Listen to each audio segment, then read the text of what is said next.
दिव्या की भाषा शैली कैसी भाषा है? तत्समी भाषा है, जिसको संस्कृत निष्ठ आप कहते हो। ठीक है, संस्कृत निष्ठ भाषा है। इस बात को यशपाल ने अपने प्राकथन में भी समझाया है। क्या कहा है कि अतीत के रंग रूप की रक्षा के लिए इस पुस्तक में, एक उदाहरण यहाँ पे आप लिख लें, अतीत के रंग रूप की रक्षा के लिए इस पुस्तक में कुछ असाधारण भाषा व शब्दों का प्रयोग आवश्यक हुआ। क्यों ऐसा किया? क्योंकि अगर आप देखें तो अतीत का रंग रूप दिखाना था, तो अतीत के रंग रूप को दिखाने के लिए इस पुस्तक में, मतलब दिव्या उपन्यास में, कुछ असाधारण भाषा और शब्दों का प्रयोग आवश्यक रहा है। तो अगर आप देखें तो जब भी कोई शब्दावली बहुत हार्ड होगी तो उससे एक समस्या आती है कि दुरूहता आ जाती है, वो चीज हमें समझ में नहीं आती, कठिनाइयां आ जाती हैं, हमें वो समझ में नहीं आती। लेकिन अगर आप देखेंगे तो कुछ ऐसे प्रसंग हैं जहां इस तरह की समस्या आती है, लेकिन कुल मिलाकर ओवरऑल अगर हम इस उपन्यास को देखें तो समझने योग्य है।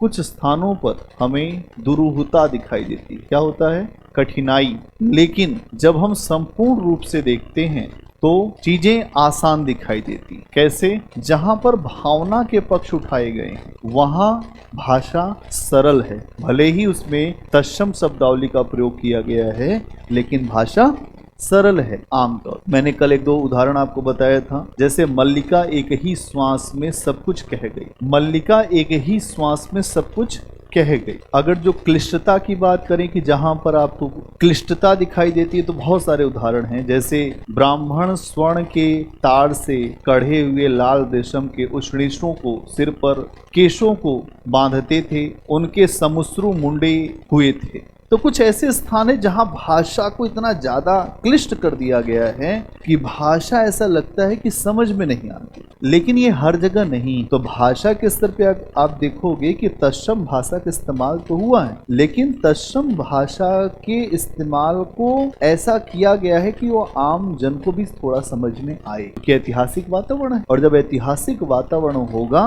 तो उसके लिए आवश्यकता भी पड़ेगी। इसके अलावा सूत्र भाषा का इस्तेमाल हुआ है। कोई एक ऐसी लाइन कह दें कि पूरा मर्म भी निकल के सामने आता है। सूत्र भाषा का प्रयोग, कोई कहते हैं एक लाइन बड़ी गहरी कह गया, कोई प्रेम की नदी बड़ी गहरी, इसका मतलब क्या होगा?